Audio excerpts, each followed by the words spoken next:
Hello. Today we have 8 new recommendations from readers this week. I am going to either add these books to my want to read list or pass. The first book is The Secrets We Hide by Karin Slaughter. If you like thrillers, mysteries, and crime fiction, you will like this book. So let's see. Do I want to read this or do I want to pass on this? This is the next thrilling mystery in the new North Falls series from Karin Slaughter, #1 New York Times bestselling author of Pretty Girls and the Will Trent series. I love Karin Slaughter. Welcome to North Falls, a small town where everyone knows everyone, but nobody knows the truth. 1601 Iris Drive looks like any other house on the quiet residential street, but rumors are rampant about the Reliquary family and what goes on behind closed doors. When gunshots ring out, Sheriff Emmy Clifton and her sister, ex-federal agent Jude Archer, discover a devastating crime scene. Ooh. Allison Vickery has been murdered in her own kitchen, and her teenage daughter is bleeding upstairs, left for dead. Everyone thinks they know what happened, but secrets are buried everywhere in their small town. This is a definite want to read. Heck yeah. Next is Stay Buried. If you like folk horror, queer horror, historical thrillers, dual timelines, you will want this book. Let's see. From the New York bestselling author of Children on the Hill, I've never heard of that, comes a queer folk horror in which a woman must confront decades of secrecy and superstition to learn the truth about her mother's death. Okay, let's see. Some towns stay isolated for a reason. Interesting. 1919, Frankie O'Massey has always been the black sheep of isolated Boone's Ferry, Vermont. Her uncle, Dr. Thomas Endicott, has been training her in the science of medicine, something the townspeople are wary of. Remember, this is 1919. When a mysterious illness strikes the town and the community suspects supernatural forces, the two desperately search for a logical explanation. Patient Zero seems to be the town's knackerman, a recluse who collects dead and dying farm animals to make use of their parts. Okay. 2016, siblings Ashley and Malcolm lost their mother 2 years ago. When their grandmother dies, they inherit a property in the Boone's Ferry, a place they've heard of, but their grandma has always refused to talk about. I guess that's the 2019 lady.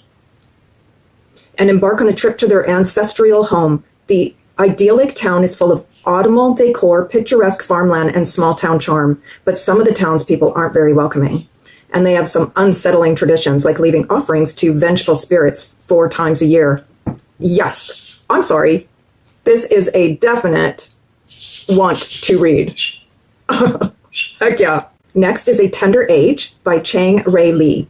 You should read this book if you like contemporary fiction, literary fiction, coming-of-age stories, immigrant family dynamics. Let's see. A spellbinding exploration of American masculinity and family dynamics as seen through the confused eyes of a prepubescent child of immigrants.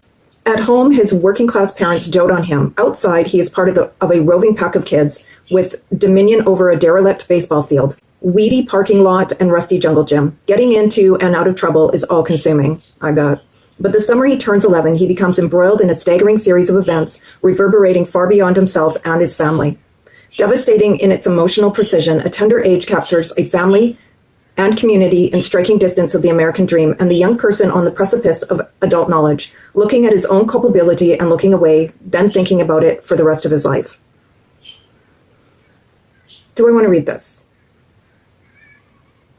You know what? I'm not sure. So I'm not going to put want to read.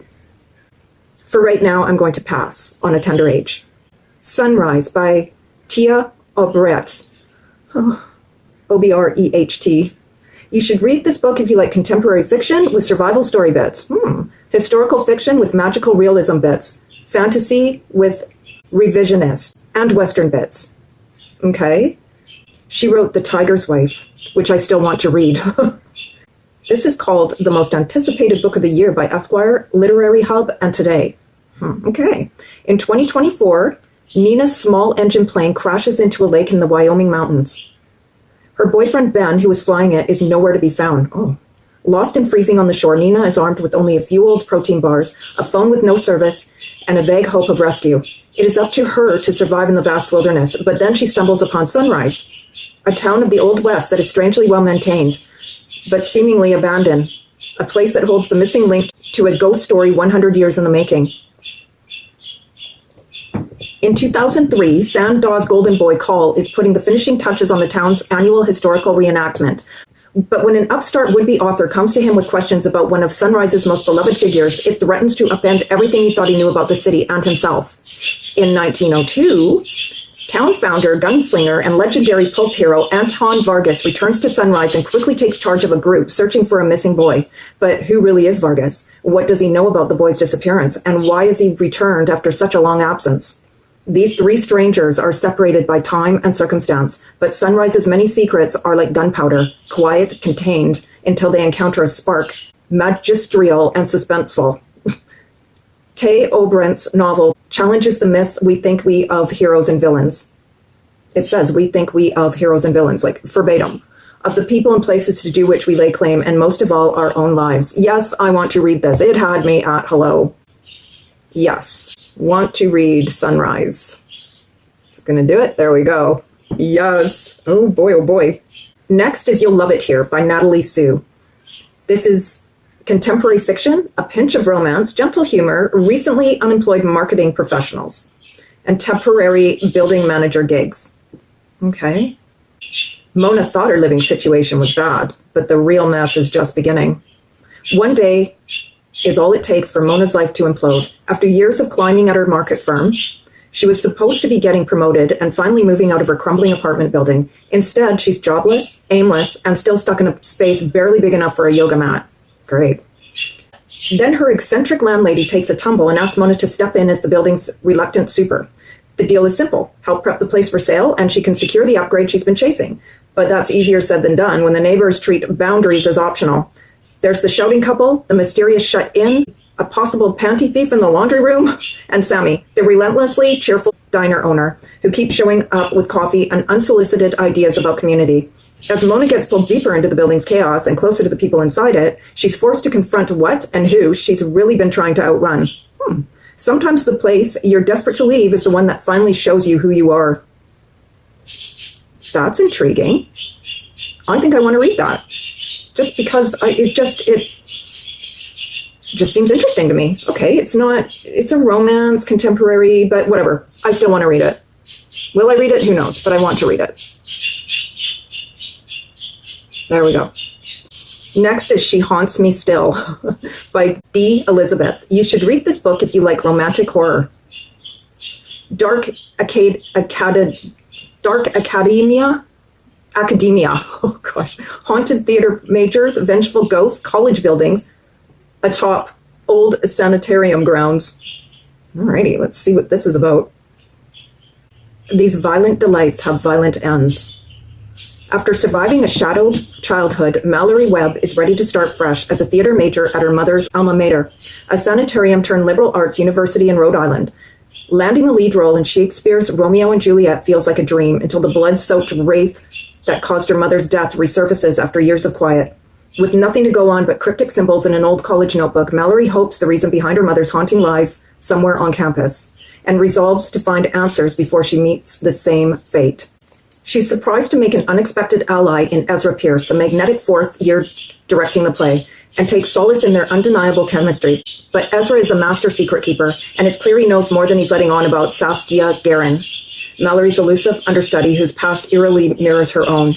When an ancient bloodthirsty evil calls to collect a bargain that dates back to the New England vampire panic, Mallory, Ezra, and Saskia will have to untangle the tragic ways in which their histories are linked and face the devastating consequences of their own star-crossed love story. Well, because it's a horror and a vampire fantasy, yeah, I want to read it. Definitely. Okay, guys, I'm going to butcher this name of the book, the title of the book. Reliquary by Hannah Whitten. You should read this book if you like horror. Classic gothic scenarios, traumatized heroines, suspicious invitations from weird rich people, and dread-soaked seaside mansions with serious neurological conditions. Sometimes you just want to belong.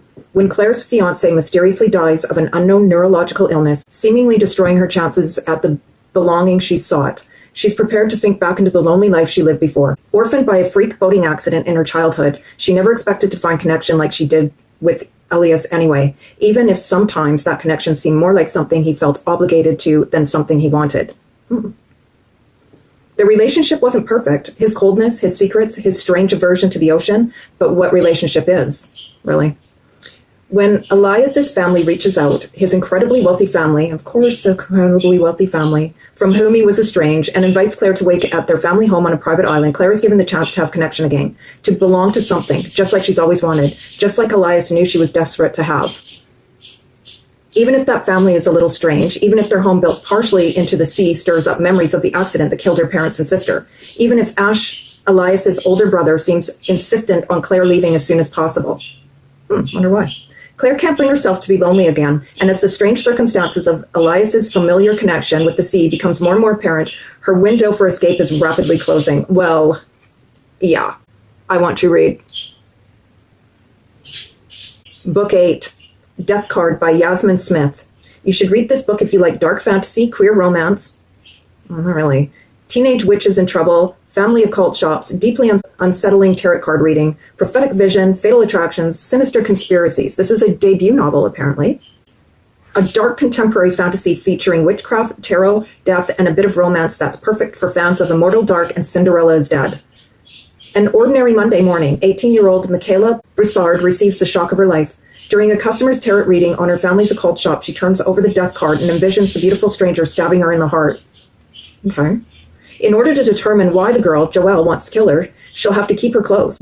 But the more time Michaela spends with her soon-to-be murderer, the more irresistible she finds her. As if imminent death isn't worrisome enough, witches are turning up with their magic stolen, and it's clear some very dark magic is at work. Michaela, as the next witch queen of her coven, is tasked with figuring out who's behind the horrific acts, a mystery that will put her and her power to the test.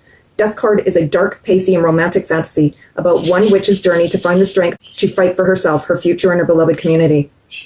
This is a no for me. I don't like young adult, so this is a no. But man, guys, there's a few books in here I can't wait, like especially the Karin Slaughter.